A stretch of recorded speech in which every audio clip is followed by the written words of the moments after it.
sve ovo što gore piše u nekoliko, u tome članka, evo tu je članak, odnosno tu je ova knjiga, to bi se na neki način u tehnički i tehnološki trebalo moći ostvariti pomoću visokonaponskog pojačivačkog predajnika za stacionarne valove.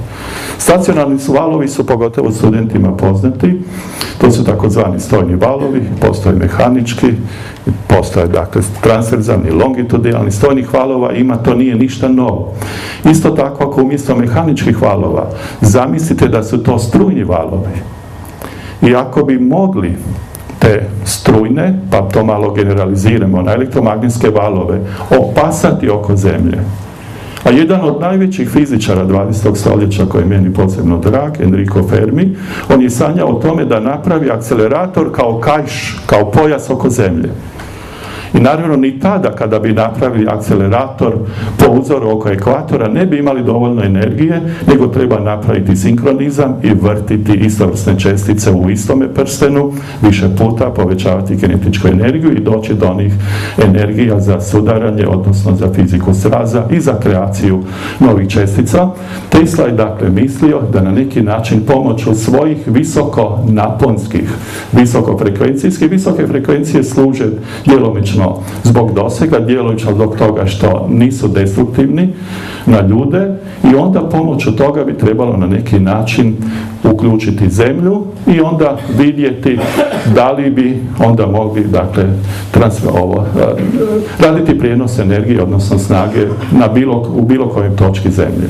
Dva najteža u mome gledanju, dva najteža filozofska spekulativna pitanja u Teslinome nasljeđu glasi: da li je u Colorado Springsu, što je njegova najbolja kreativna faza, to je najbolja po mome, ja mislim da se slažu kolege ili kolegice koji su to istraživali, njegovo zlatno doba njegovog, dakle, tumačenja prirode i njegovih otkrića, to se dogodilo u Colorado Springsu, to je otprilike pola godine.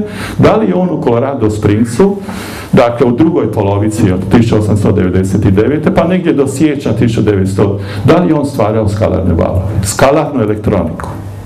Da li je njegova elektronika, dakle, njegovi transformatori na visokim frekvencijama, visoke Tesline struje, da li je on to opazio, vidio, da ili nije? Prvi skalarni val, prvo skalarno polje i prva skalarna čestica u fizici, prema standardnom modelu i standardnoj fizici, to će biti opaženo, ja se nadam, vrlo brzo u CERN-u, a Tesla na neki način, sad ja dodajem ovo pitanje, da li su, dakle, njegova opažanja, dakle, evidence, kako se to kaže u modernoj fizici, da li je to na neki način bila njegova najdublja motivacija da se to na Long Islandu na neki način radi zbog toga da se eksperimentalno potvrdi postojanje takvih valova u prirodi, a da bi usput JP Morganu mogli, ono što je rekla ova kolegica iz Beograda prije 2 dana, da, dakle, iz Long Islanda Tesla pali svijeću na jahti JP Morgana koji će biti udaljen 20-30 milja od njegovog. To je, dakle, veliko spekulativno pitanje na koje ja još ne znam odgovor, ali ga postavljam evo kao hipotetsko pitanje. Dakle, ovo je jedan sklop, ovo je Teslina antena, to je unipol ili monopol antena. Antene su obično dipoli, imate dva pola. Monopol to znači da je od lambda pola, ako je ova duljina 3000 metara podijelite sa 2, to je onda 1500, onda uzmite četvrtinu, to je otprilike oko 700-800 metara, ali da ne radite 800 metara, nego imate pravo, kriterij unipolnosti je da uzmete 1/8, onda 60 metara, i ako stavite na vrlo veliku visinu ovakvu antenu, onda ona ima, dakle, veliki kapacitet prema Zemlji i tu kapacitivnu reaktanciju trebate kompenzirati sa induktivitetom, dakle sa induktivnošću, i onda na 100 kHz, to je prijateljska frekvencija i za čovjeka, i za komunikaciju, i za industrijsko postrojenje, i po zakonu elektromagnetizma, dakle ovdje de facto imate lambda četvrt, a drugi lambda četvrt to je Zemlja. Ovo je klasična elektromagnetska teorija, teorija slike, i može se pokazati da je taj model moguć. Tesla projekt je, to je moderna akceleracijska tehnologija. Šta to znači? To znači da, recimo, elektronski snop morate, ovo su ti rezonatori. Ovo je uvijek, ne da ja sad stavljam sebe, nego američka ili japanska ili ruska tehnologija, uvijek morate staviti čovjeka da možete vidjeti dimenzije. Ovo je prvo pojačalo, drugo, treće, tehnologija i niobijeva, elektronski snop ide dakle, aksijalno. Onda ovo je dakle sada elektromagnetski kavitet ili šupljina, prvi, drugi, treći. Ovo se operira na vrlo niskim temperaturama, to je niobijeva tehnologija. I onda morate pomoću Teslinog signala, Teslinog visokofrekvencijskog polja, morate sinkrono ubrzavati elektrone i dati im takozvani gradijent, hrvatski prirast ili povećanje energije u jedinicama 1.000.000 volti po metru. Ako ubacite elektron, megaelektron volta, da dobijete kinetičku energiju elektrona i onda je to vrlo važno što više.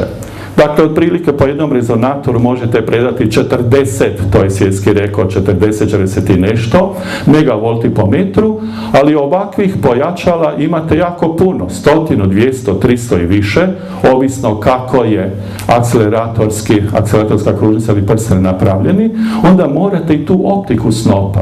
Jer pazite, taj elektronski snop, premda je luminoznost 10 na 16 ili više, po sekundi, po kvadratnom centimetru, onda vi morate, dakle, komprimirati pomoću magnetskog polja, morate napraviti fantastičan snop, pomoću električnog visokofrekvencijskog Teslinog polja ubrzati svaki put, u svakome stupnju, onda vam služi posebna, dakle, akceleratorska teorija i tehnologija koja se zove IOC, Input Output Control magneta, i postoji jedna najnovija metoda, to je SLI, Synchrotron Light Interferometry metod, tako da kontrolirate kolike su pogreške, odnosno koliko je pogoršanje toga snopa. Delta E kroz E u količinama gibanja, delta P kroz P, i to je onda i čak 10 na minus 5, 10 na minus 6, to su dakle ta određena relativna odstupanja.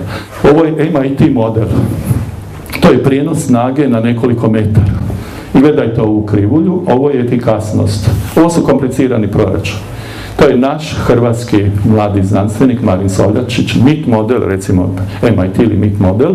Ovo su njegovi najznačajniji rezultati, ali ovo su proračuni. Gledajmo ovu, dakle, krivulju prijenosa. Ovo je efikasnost od 0 do 1, od 0 do 100%.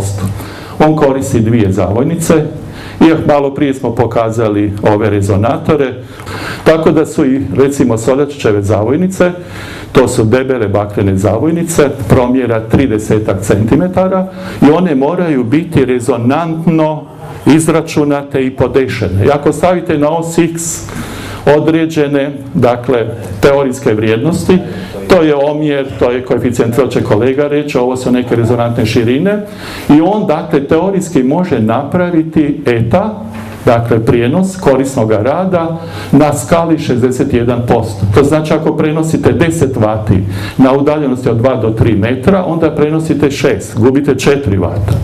Dakle, 0,62, da bi on to dobio, on mora napraviti ovaj faktor rezonantnog prilagođenja između 3 i 5. To nije lako eksperimentalno napraviti. Njegov najnoviji razvoj njegove grupe ide tako da oni sve bolje i bolje računaju.